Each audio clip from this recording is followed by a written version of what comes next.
Motion Friend here. In this video I'll be showing you 6 different ways to generate motion trails using different plugins. 5 of those ways are free and 1 of those is paid. Project files are in the description.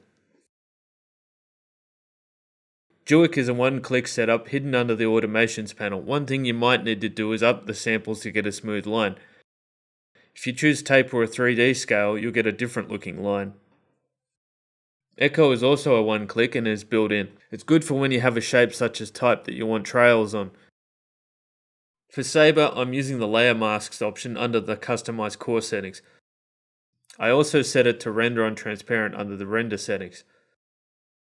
To get the motion working, all you really need to do is animate the start and the end offset.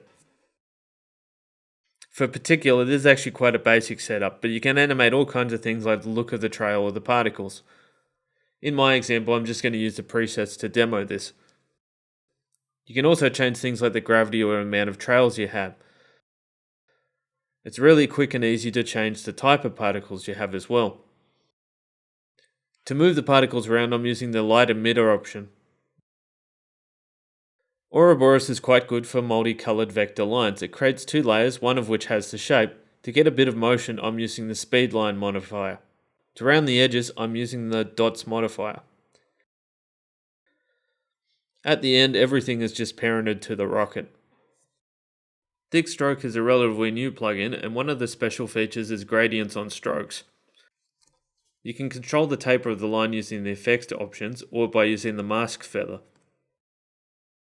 Anyway, if you like this video, hit the thumbs up and don't forget to subscribe.